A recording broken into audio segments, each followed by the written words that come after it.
सर्वमंगल मांगल्ये शिवे सर्वार्थ साधिके शरणे त्र्यंबके गौरी नारायणी नमोस्तुते। ओम दुम दुर्गाय नमः। ओम नमः शिवाय। प्रेम से बोलिए गौरी पुत्र गणेश की जय हो। प्रिय भक्तजनों, नवरात्रि का चौथा दिन माँ कुष्मांडा को समर्पित है। अपनी मंद हल्की हंसी के द्वारा यह ब्रह्मांड को उत्पन्न करने के कारण ही माता को कुष्मांडा के नाम से अभिहित किया गया। जब सृष्टि नहीं थी, चारों तरफ अंधकार ही अंधकार था, तब इसी देवी ने अपने हास्य से ब्रह्मांड की रचना की थी। इसलिए इन्हें आदि स्वरूपा, आदि शक्ति कहा जाता है। माँ कुष्मांडा की 8 भुजाएं हैं, इसलिए अष्टभुजा कहलाई। इनके 7 हाथों में कमंडल, धनुष, वाण, कमल पुष्प, अमृतपूर्ण कलश, चक्र और गदा है। 8वें हाथ में सभी सिद्धियां और निधियों को देने वाली जपमाला है। देवी का वाहन सिंह है और मैया को कुमड़े की बलि प्रिय है। कुमड़े का मतलब है कद्दू से। आप पेठे की मिठाई का भी माता को भोग लगा सकते हैं। संस्कृत में कुमड़े को कुष्मांड कहते हैं, इसलिए माता को कुष्मांडा कहा गया। देवी का वास सूर्य मंडल के भीतर लोक में है। सूर्य लोक में रहने की शक्ति, क्षमता केवल माता के अंदर ही है। इसलिए इनके शरीर की कांति और प्रभा सूर्य की भांति ही देदीप्यमान है। इनके ही तेज से दसों दिशाएं आलोकित है। ब्रह्मांड की सभी वस्तुएं और प्राणियों में तेज इन्हीं से है। और चंचल और पवित्र मन से नवरात्रि के चौथे दिन माता के इस स्वरूप की पूजा आराधना करनी चाहिए। इससे सभी भक्तों के रोगों का और शोकों का नाश होता है। आयु, यश, बल, आरोग्य प्राप्त होता है। यह देवी थोड़ी सी सेवा और भक्ति से प्रसन्न होकर आशीर्वाद दे देती हैं। सच्चे मन से पूजा करने से सुगमता से परम पद को प्राप्त किया जा सकता है। विधि विधान से पूजा करने पर भक्त को कम समय में ही कृपा का सूक्ष्म भाग अनुभव होने लगता है। माता की कृपा से आदि व्याधि नष्ट हो जाती हैं और सुख समृद्धि की प्राप्ति होती है। माँ कुष्मांडा ने 3 प्राणियों की रचना की और वे सभी देवियां थीं।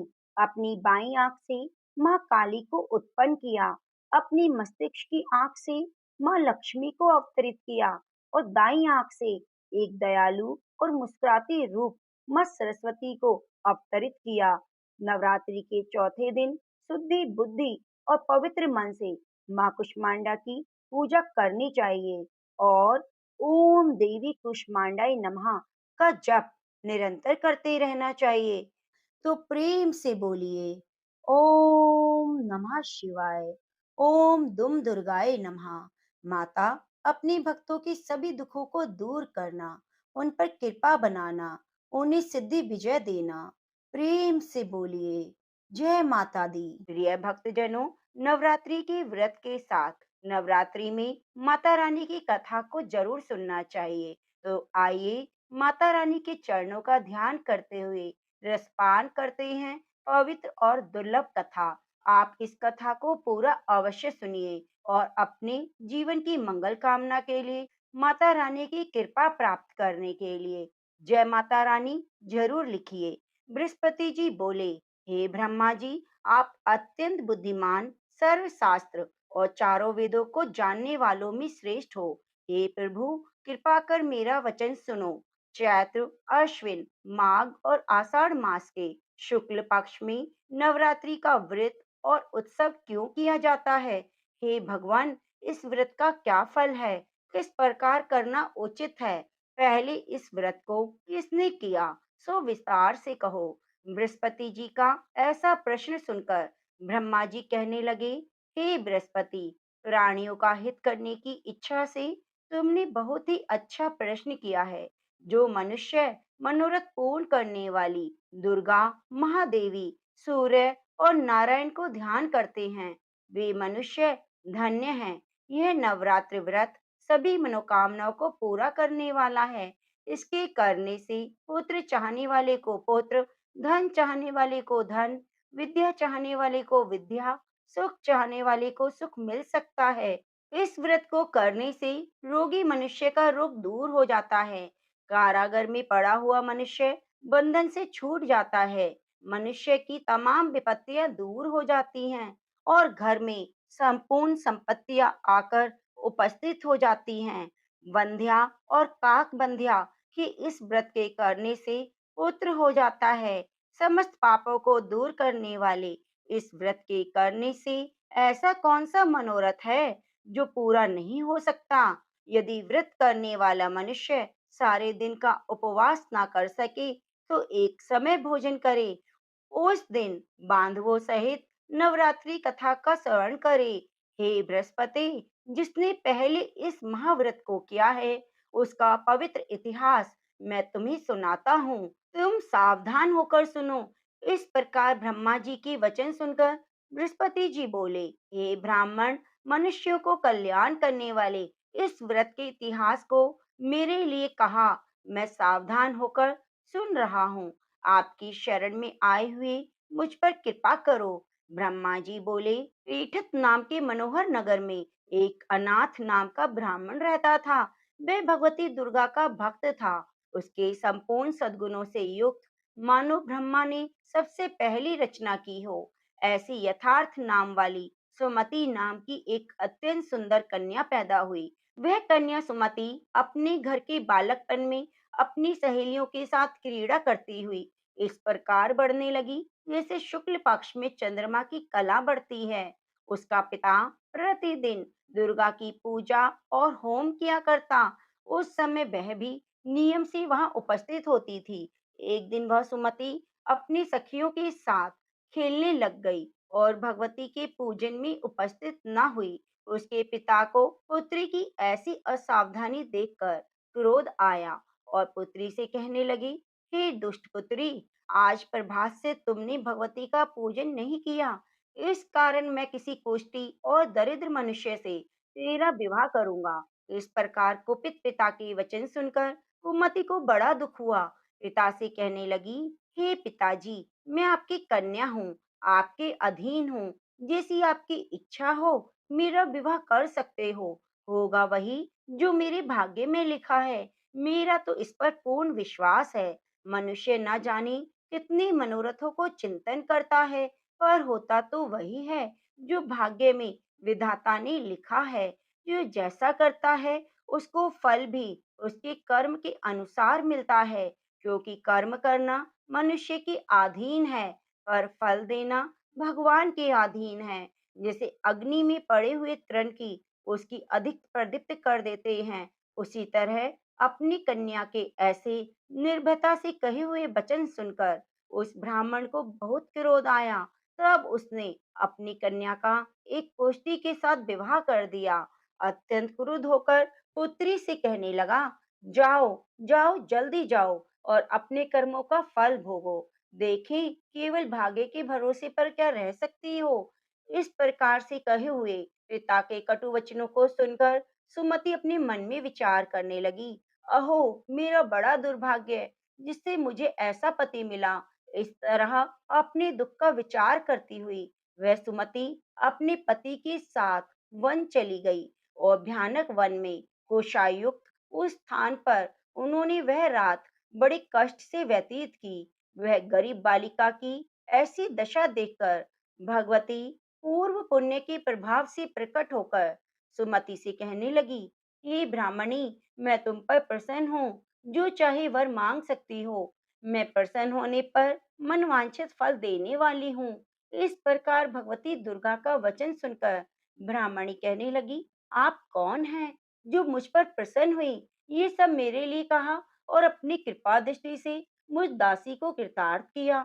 ऐसा ब्राह्मणी का वचन सुनकर देवी कहने लगी, मैं आदि शक्ति हूँ और मैं ही ब्रह्मा, विद्या और सरस्वती हूँ। मैं प्रसन्न होने पर प्राणियों के दुखों को दूर कर सुख प्रदान करती हूँ।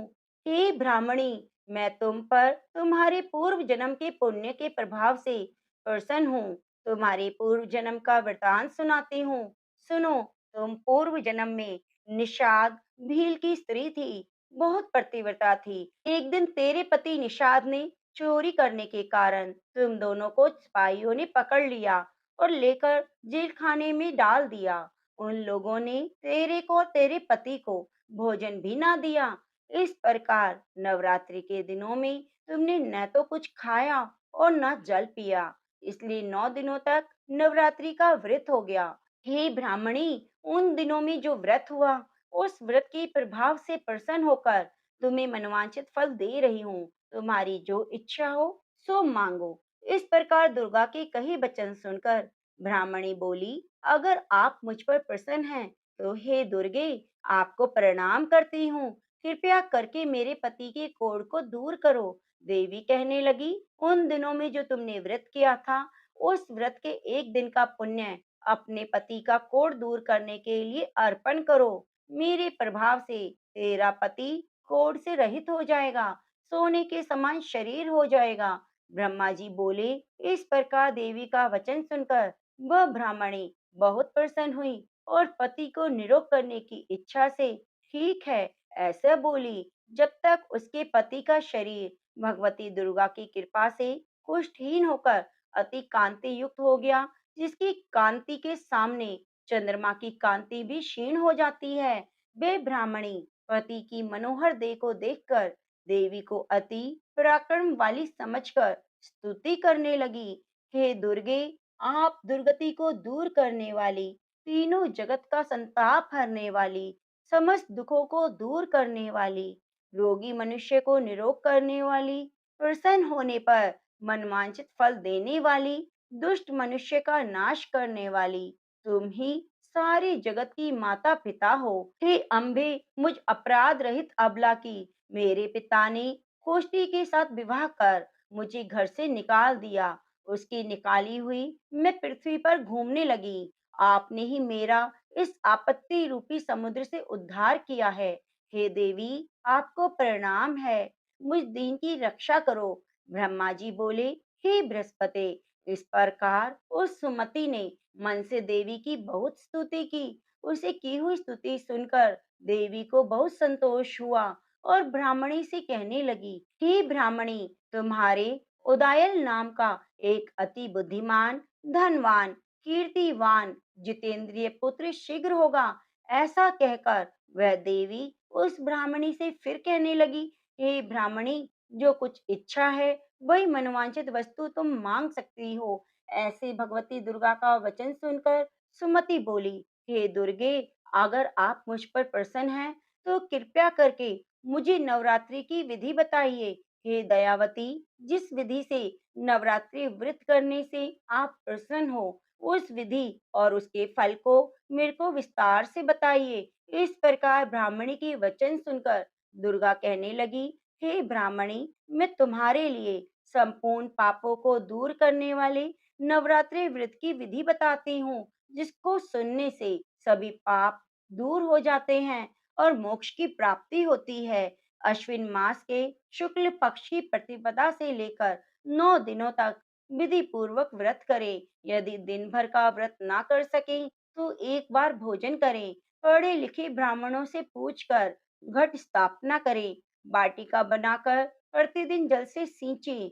महाकाली, महालक्ष्मी, माँ सरस्वती की मूर्तियां बनाकर उनकी नित्य विधि से पूजा करें। पुष्पों से विधि पूर्वक अर्घ दें। बिजोरा के फूल से अर्घ देने से रूप की प्राप्ति होती है। जायफल से कीर्ति दाग से कार्य की सिद्धि होती है। आंवले से सुख और केले से भूषण की प्राप्ति होती है। इस प्रकार फलों से अर्घ देकर यथा विधि हवन करें। खांड, घी, गेहूं, शहद, जौ, तिल, बिंब, नारियल, दाख, कदम, इनसे हवन करें। गेहूं होम करने से लक्ष्मी की प्राप्ति होती है। खीर और चंपा के पुष्पों से धन और पत्नों से तेज और सुख की प्राप्ति होती है। आंवले से कीर्ति और केले से पुत्र की प्राप्ति होती है। कमल से राज सम्मान और दाखों से सुख संपत्ति की प्राप्ति होती है। व्रत करने वाला मनुष्य इस विधान से होम कर आचार्य को अत्यंत नम्रता के साथ प्रणाम करे और यज्ञ की सिद्धि के लिए दक्षिणा दे।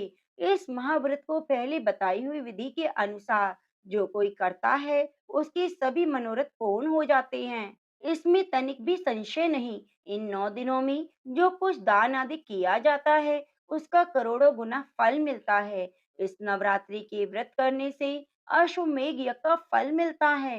हे ब्राह्मणी, इन संपूर्ण मनोकामनाओं को पूर्ण करने वाले उत्तम व्रत को तीर्थ मंदिर या घर में ही विधि पूर्वक करें।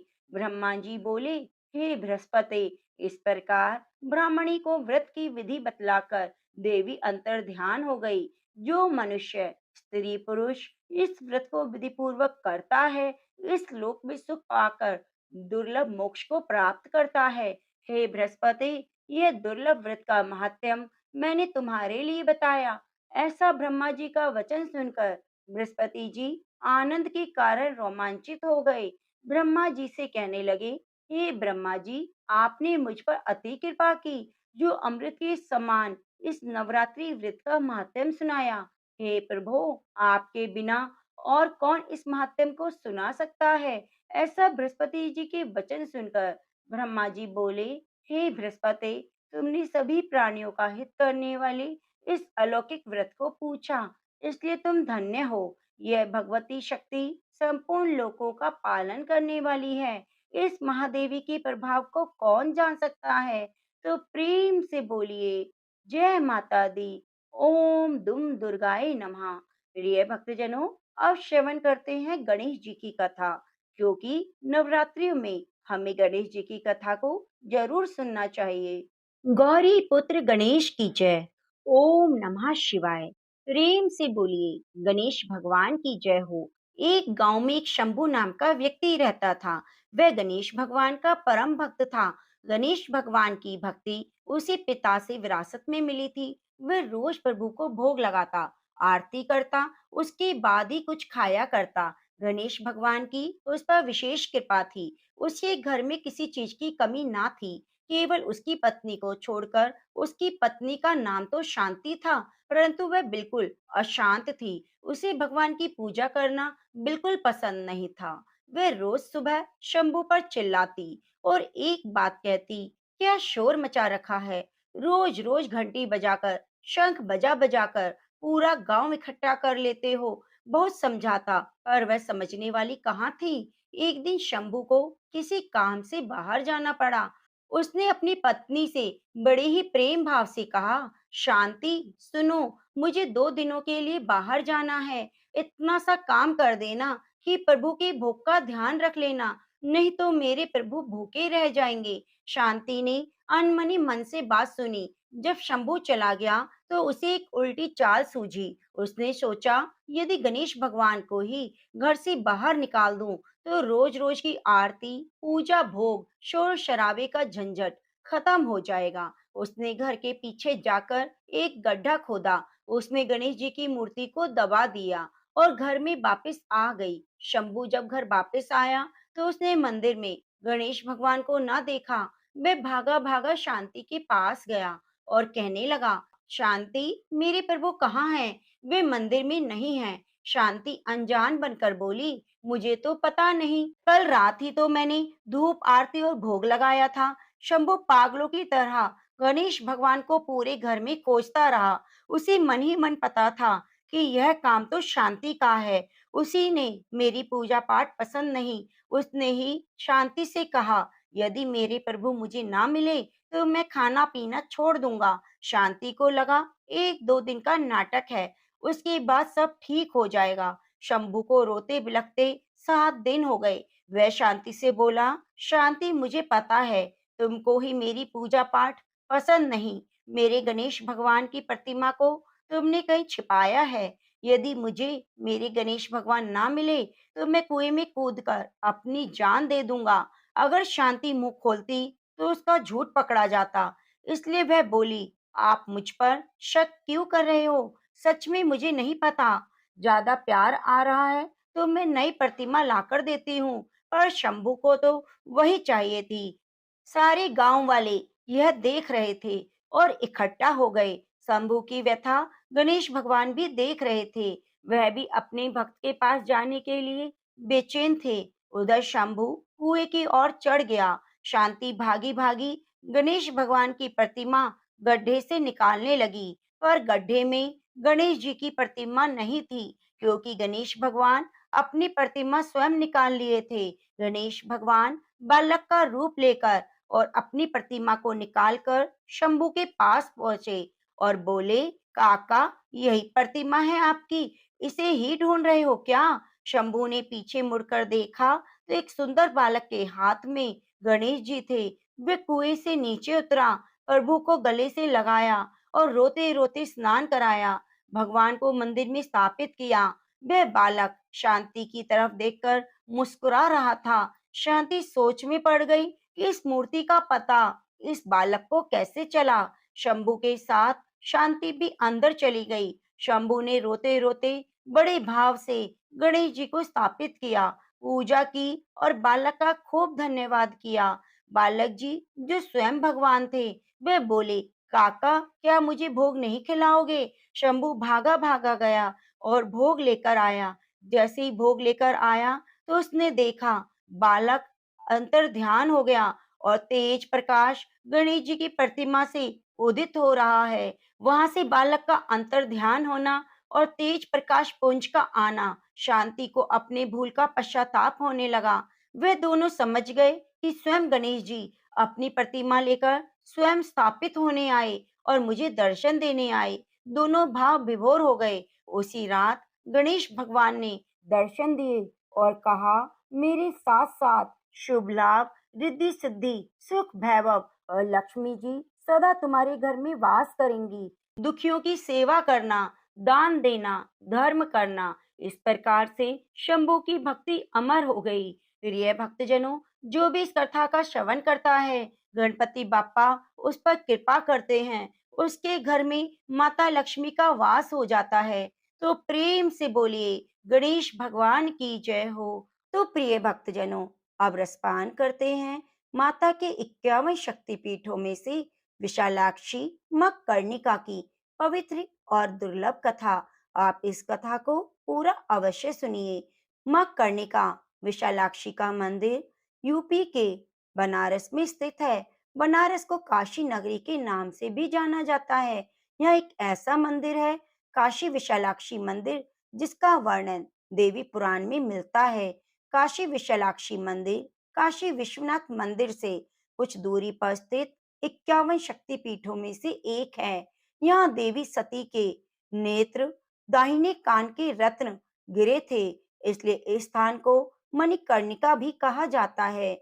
वैसे भी कहा जाता है, जब भगवान शिव सती के शव को कंधे पर उठाकर इधर उधर भटक रहे थे, तभी भगवती का कान इस स्थान पर गिरा। माँ विशालाक्षी के आशीर्वाद से ही सभी को भोजन अन्न मिलता है, इसलिए इन्हें माँ अन्नपूर्णा भी कहा जाता है। स्कंद पुराण की कहानी के अनुसार जब बनारसी में ऋषि व्यास को भोजन नहीं दिया जा रहा था, तो विशालाक्षी ने एक गृहिणी की भूमिका निभाई और ऋषि व्यास को भोजन दिया। विशालाक्षी की भूमिका बिल्कुल अन्नपूर्णा की तरह थी। माँ विशालाक्षी की कृपा से ही सभी को भोजन मिलता है। सभी जीव जंतु, मनुष्य, प्राणी भोजन ग्रहण करते हैं, इसलिए इन्हें अन्नपूर्णा भी कहा जाता है। माँ अन्नपूर्णा का मंदिर काशी विश्वनाथ में है।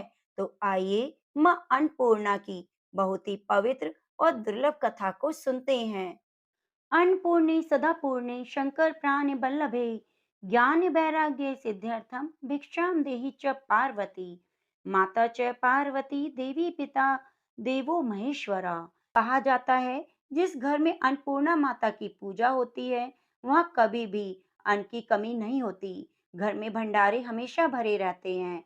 एक समय की बात है, काशी निवासी धनंजय की पत्नी का नाम सुलक्षणा था।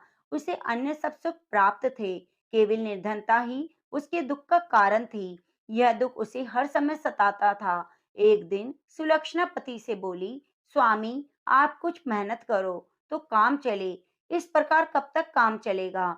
सुलक्षणा की बात धनंजय के मन में बैठ गई और वह उसी दिन विश्वनाथ शंकर जी को प्रसन्न करने के लिए बैठ गया और कहने लगा, हे देवादिदेव, मुझे पूजा पाठ कुछ नहीं आती, केवल तुम्हारे भरोसे बैठा हूँ। इतनी विनती करके वह 2-3 दिन भूखा प्यासा बैठा रहा। यह देखकर भगवान शंकर ने उसके कान में अन्नपूर्णा, अन्नपूर्णा, अन्नपूर्णा इस प्रकार 3 बार कहा। ये कौन क्या कह गया? इसी सोच में धनंजय पड़ गया। मंदिर से आते ब्राह्मणों को देखकर पूछने लगा, पंडित जी, अन्नपूर्णा कौन है? ब्राह्मणों ने कहा, तू अन्न छोड़ बैठा है तो तुझे अन्न की ही बात सूझती है। जा घर जाकर अन्न ग्रहण कर। धनंजय घर गया, स्त्री से सारी बात कही। वह बोली, नाथ चिंता मत करो, स्वयं शंकर जी ने यह मंत्र दिया है, वे स्वयं ही खुलासा करेंगे, फिर आप जाकर उनकी आराधना करो। धनंजय फिर जैसे का तैसा पूजा में बैठ गया। रात्रि में शंकर जी ने आज्ञा दी, कहा, तू पूर्व दिशा में चला जा। वह अन्नपूर्णा का नाम जपता जाता और रास्ते में फल खाता, झरनों का पानी पीता जाता। इस प्रकार कितने ही दिनों तक चलता गया। वहां उसे चांदी सी चमकती वन की शोभा देखने में आई। सुंदर सरोवर देखे, किनारे कितनी ही अप्सराएं झुंड बनाए बैठी थी। एक कथा कहती थी और सब माँ अन्नपूर्णा इस प्रकार बार बार कहती थी। यह अगन मास की उजेली रात थी और आज से ही व्रत का आरंभ था। जिस शब्द की खोज करने वह निकला था, वह उसे वहां सुनने को मिला। धनंजय ने उसके पास जाकर पूछा, हे देवियों, आप ये क्या करती हो? उन सब ने कहा, हम सब माँ अन्नपूर्णा का व्रत करती हैं। व्रत करने से की गई पूजा क्या होती है? यह किसी ने क्या भी है? कब किया जाए? कैसा व्रत है और क्या विधि है? मुझे भी कहो। वह कहने लगी, इस व्रत को सभी कोई कर सकते हैं। 21 दिन तक के लिए या 17 दिन तक के लिए 21 गांठ का सूत लेना चाहिए। 21 दिन ना बने तो एक दिन का उपवास करें, और यदि यह भी ना बने तो केवल कथा सुनकर ही प्रसाद लें। निराहार रहकर कथा कहें। कथा सुनने वाला कोई ना मिले तो पीपल के पत्तों को रखकर, सुपारी और ग्वार पाठ वृक्ष को सामने कर, दीपक को साक्षी कर, सूर्य, गाय, तुलसी या महादेव को बिना कथाएं सुनाए मुख में दाना भी न डालें। यदि भूल से कुछ पड़ जाए तो एक दिवस फिर उपवास करें। व्रत के दिन क्रोध न करें, झूठ ना बोलें। धनंजय बोला, इस व्रत के करने से क्या होगा? वह कहने लगी, इसके करने से अंधों को नेत्र मिलता है, लूलों को हाथ, निर्धन के घर में धन और बांझन को संतान, मूर्ख को विद्या, और जिस कामना से जो व्रत करे उसकी माँ सभी इच्छाएं पूरी करती हैं। वह कहने लगा, बहनों, मेरे भी धन नहीं है, विद्या नहीं है, कुछ भी तो नहीं है। मैं दुखिया ब्राह्मण हूँ, मुझे इस व्रत का सूत दोगी? हाँ भाई, तेरा कल्याण होगा, तुझे दे दूंगी। ले इस व्रत का मंगल सूत ले लो। धनंजय ने व्रत किया। व्रत पूरा हुआ। तभी सरोवर में से 21 खंड की स्वर्ण सीढ़ी हीरा मोती जड़ी हुई प्रकट हुई। धनंजय जय अन्नपूर्णा, जय अन्नपूर्णा कहता जाता। इस प्रकार कितनी सीढ़ियां उतर गया। वह क्या देखता है? करोड़ों सूर्य से प्रकाशमान अन्नपूर्णा का मंदिर है। उनके सामने सुवर्ण सिंहासन पर माता अन्नपूर्णा विराजमान है। सामने भिक्षा हेतु शंकर भगवान खड़े हैं। देवांगनाएं च्यवन डुला रही हैं। कितनी ही हथियार बांधे पहरा देती हैं। धनंजय दौड़कर जगदम्बा के चरणों में गिर गया। देवी उसके मन में कलेश को जान गई। धनंजय कहने लगा, माता, आप तो अंतर्यामिनी हो, आपको अपनी दशा क्या बताऊं? माता बोली, मेरा व्रत किया, यह संसार तेरा सत्कार करेगा। माता ने धनंजय की जिह्वा पर बीज मंत्र लिख दिया। अब तो उसके रोम रोम में विद्या प्रकट हो गई। इतने में क्या देखता है कि वह काशी विश्वनाथ के मंदिर में खड़ा है। माँ का वरदान ले धनंजय घर आया। सुलक्षणा से सब बात कही। माता जी की कृपा से उसके घर में संपत्ति उमड़ने लगी। छोटा सा घर बहुत बड़ा गिना जाने लगा। जैसे शहद के छत्ते में मक्खियां जमा होती हैं, उसी प्रकार सगे संबंधी आकर उसकी तारीफ करने लगे। कहने लगे, इतना धन, इतना बड़ा घर, सुंदर संतान नहीं तो कमाई को कौन भोगेगा? सुलक्षणा की संतान नहीं है, इसलिए तुम दूसरा विवाह करो। अनिच्छा होते हुए भी धनंजय को दूसरा विवाह करना पड़ा। सती सुलक्षणा को सौत का दुख उठाना पड़ा। इस प्रकार दिन बीतते गए। फिर अघन मास आया। नए बंधन से बंधे पति से सुलक्षणा ने कहलाया कि हम व्रत के प्रभाव से सुखी हुए हैं, इस कारण हमें व्रत नहीं छोड़ना चाहिए। ये माता जी का प्रताप है जो हम इतने संपन्न हुए। सुलक्षणा की बात सुन धनंजय उसके यहाँ आया और व्रत में बैठ गया। नई बहू को इस व्रत की खबर ना थी। वह धनंजय के आने की राह देखती रही। दिन बीतते गए। व्रत पूर्ण होने में 3 दिवस बाकी थे कि नई बहू को खबर लगी। उसके मन में ईर्ष्या उगली। सुलक्षणा के घर आ पहुंची और वहां भगदड़ मचा दी। वह धनंजय को अपने साथ ले गई। नए घर में धनंजय को थोड़ी देर के लिए नींद आ गई। इसी समय नई बहू ने उसका व्रत का सूत तोड़कर आग में फेंक दिया। अब तो माता जी का कोप जाग गया। घर में अकस्मात आग लग गई। सभी कुछ जलकर खाक हो गया। सुलक्षणा जान गई और पति को फिर अपने घर ले आई। नई बहू रूठकर अपने पिता के घर जा बैठी। पति को परमेश्वर मानने वाली सुलक्षणा बोली, घबराना नहीं, माता जी की कृपा अलौकिक है।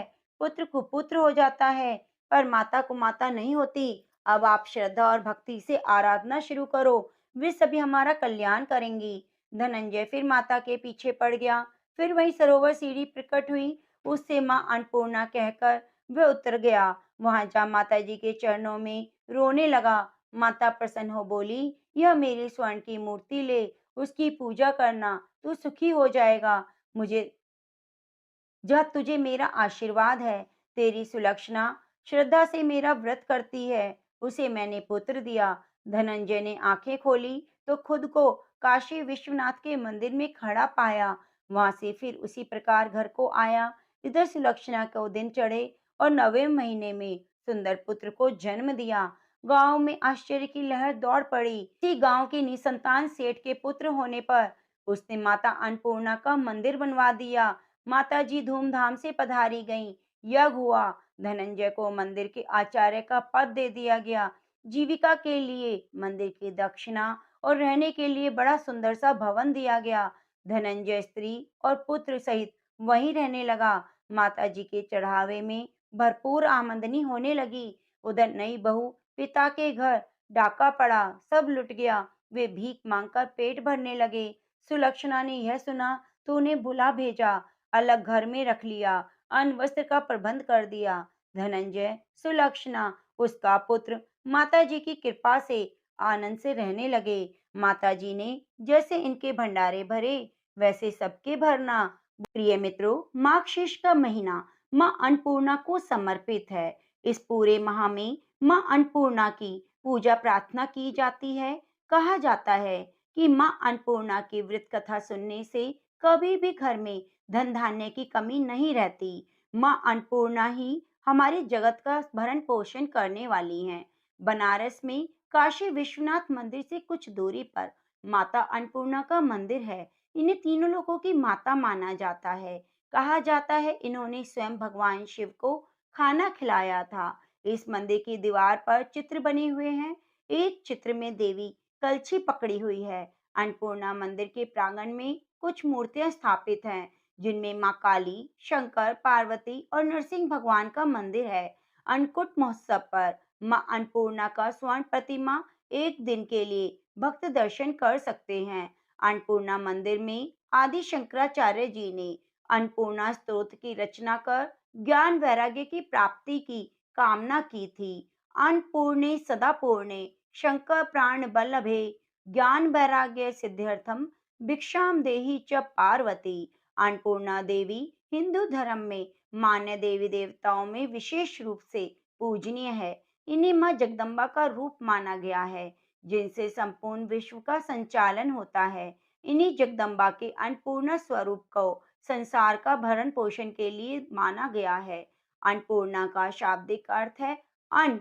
अन्न की अधिष्ठात्री देवी। सनातन धर्म की मान्यता है कि प्राणियों को भोजन मां अन्नपूर्णा की कृपा से ही प्राप्त होता है। शिव की अर्धांगिनी। कलयुग में माता अन्नपूर्णा की पूरी काशी है, किंतु संपूर्ण जगत उनके नियंत्रण में है। बाबा विश्वनाथ की नगरी काशी के अन्नपूर्णा जी के आधिपत्य में आने की कथा बहुत ही रोचक है। भगवान शंकर जब पार्वती जी के संग विवाह करने के बाद उनके पिता के क्षेत्र हिमालय के अंतर्गत कैलाश पर रहने लगे, तब देवी ने अपने मायके में निवास करने के बजाय अपने पति की नगरी काशी में रहने की इच्छा व्यक्त की। महादेव उन्हें साथ लेकर सनातन ग्रह अभिमुक्त क्षेत्र काशी जी आ गए। काशी उस समय केवल एक महाशमशान नगरी थी। माता पार्वती को सामान्य गृहस्थ स्त्री के समान ही अपने घर का मात्र शमशान होना नहीं भाया। इस पर वह व्यवस्था बनी कि सत्य, त्रेता और द्वापर, इन तीनों युगों में काशी शमशान रहे और कलयुग में यह अन्नपूर्णा की पुरी होकर बसे। इसी कारण वर्तमान समय में अन्नपूर्णा का मंदिर काशी का प्रधान देवी पीठ हुआ। स्कंद पुराण के काशी खंड में लिखा है कि भगवान विश्वेश्वर गृहस्थ हैं और भवानी उनकी गृहस्थी चलाती है। काशी वासियों के योगक्षेम का भार इन्हीं पर है। काशी रहस्य के अनुसार भवानी ही अन्नपूर्णा है, परंतु जनमानस आज भी अन्नपूर्णा को भवानी मानते हैं। श्रद्धालुओं की ऐसी धारणा है कि मां अन्नपूर्णा की नगरी काशी में कभी कोई भूखा नहीं सोता। अन्नपूर्णा माता की उपासना से सभी पाप नष्ट हो जाते हैं। ये अपने भक्तों की सभी विपत्तियों को क्षण भर में दूर कर देती है। इनके प्रसन्न हो जाने पर अनेकों जन्मों से चली आ रही दरिद्रता का भी निवारण होता है। ये अपने भक्त को सांसारिक सुख प्रदान करके मोक्ष प्रदान करती है। तभी तो ऋषि मुनि इनकी स्तुति करते हैं। काशी की पारंपरिक नवगौरी यात्रा में आठवीं भवानी गौरी और नवदुर्गा यात्रा में अष्टम महागौरी का दर्शन पूजन अन्नपूर्णा मंदिर में होता है। अष्ट सिद्धियों की स्वामिनी अन्नपूर्णा जी की चैत्र और अश्विन के नवरात्र में अष्टमी के दिन 108 परिक्रमा करने से अत्यंत पुण्य की प्राप्ति होती है। सामान्य दिनों में अन्नपूर्णा माता की 8 परिक्रमा करनी चाहिए। प्रत्येक मास के शुक्ल पक्ष की अष्टमी के दिन अन्नपूर्णा देवी के निमित्त व्रत रखते हुए उनकी उपासना करने से घर में कभी भी धन धान्य की कमी नहीं होती। भविष्य पुराण में मार्गशीर्ष मास के अन्नपूर्णा व्रत की कथा का विस्तार से वर्णन मिलता है। काशी के कुछ प्राचीन प्राचांग में मार्गशीर्ष की पूर्णिमा में अन्नपूर्णा जयंती का पर्व प्रकाशित होता है। अन्नपूर्णा देवी का रंग जवा पुष्प के समान है। इनके 3 नेत्र हैं। मस्तक पर अर्धचंद्र सुशोभित है। भगवती अन्नपूर्णा अनुपम लावण्य से युक्त नवयुवती की सदृश है। बंदूक के फूलों के मध्य दिव्य आभूषणों से विभूषित होकर ये प्रसन्न मुद्रा में स्वर्ण सिंहासन पर विराजमान है। देवी के बाएं हाथ में अन्न से पूर्ण माणिक्य रत्न से जड़ा पात्र और दाहिने हाथ में रत्नों से निर्मित कलछूल है। अन्नपूर्णा माता अन्नदान में सदा तल्लीन रहती है। देवी भागवत में राजा बृहद्रथ की कथा से अन्नपूर्णा माता और उनकी पूरी काशी की महिमा उजागर होती है। भगवती अन्नपूर्णा पृथ्वी पर साक्षात कल्पतक है, क्योंकि ये अपने भक्तों को मनवांछित फल देती हैं। स्वयं भगवान शंकर इनकी प्रशंसा में कहते हैं, मैं अपने पांचों मुखों से भी अन्नपूर्णा का पूरा गुणगान नहीं कर सकता। यद्यपि बाबा विश्वनाथ काशी में शरीर त्यागने वाले को तारक मंत्र देकर मुक्ति प्रदान करते हैं, तथापि इनकी याचना मां अन्नपूर्णा से की जाती है। गृहस्थ धन धान्य की तो योगी ज्ञान वैरागी भी इनसे भिक्षा मांगते हैं। महोदधि, तंत्रसार, पुरुषचार्ण्य आदि ग्रंथों में अन्नपूर्णा देवी के अनेकों मंत्रों का उल्लेख है। साधना विधि का वर्णन मिलता है। ओम ह्रीम नमः भगवती महेश्वरी अन्नपूर्णे स्वाहा। इस मंत्र को सिद्ध करने के लिए इसका 16,000 बार जप करके उस संख्या का 1600 बार घी से युक्त अन्न के द्वारा होम करना चाहिए और ध्यान करते हुए मां अन्नपूर्णा को आहुति देनी चाहिए। जिनका शरीर रक्त वर्ण का है, जो अनेक रंग के सूतों से बुना वस्त्र धारण करती हैं, जिनके मस्तक पर बालचंद्र विराजमान है, जो तीनों लोकों के वासियों को सदैव अन्न प्रदान करने में व्यस्त रहती हैं, यौवन से संपन्न भगवान शंकर को अपने सामने नाचते देखकर प्रसन्न रहने वाली, संसार के सब दुखों को दूर करने वाली भगवती अन्नपूर्णा का स्मरण करना चाहिए। प्रातः काल नित्य 108 बार अन्नपूर्णा मंत्र का जप करने से घर में कभी भी धन धान्य की कमी नहीं रहती। शुक्ल पक्ष की अष्टमी के दिन अन्नपूर्णा का पूजन हवन करने से वे अति प्रसन्न होती हैं। करुणामूर्ति ये देवी अपने भक्त को भोग के साथ मोक्ष प्रदान करती हैं।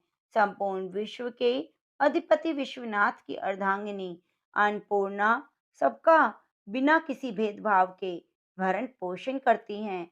जो भी व्यक्ति भक्ति भाव से माता का अपने घर आवाहन करता है, माँ अन्नपूर्णा उसके यहाँ सूक्ष्म रूप से अवश्य वास करती है। तो प्रेम से बोलिए, माँ विशालाक्षी, माँ कर्णिका, माँ अन्नपूर्णा की जय हो, माँ कूष्मांडा की जय हो। सर्व मंगल मांगल्ये शिवे सर्वार्थ साधिके शरणे त्र्यंबके गौरी नारायणी नमोस्तुते। हे माँ, सभी पर अपनी कृपा रखना और सभी के अन्न धन के भंडारे भरना। प्रेम से बोलिए, ओम नमः शिवाय। प्रिय भक्तजनों, आप हमारे चैनल को सब्सक्राइब जरूर कीजिए और बगल में बनी घंटी को दबाना ना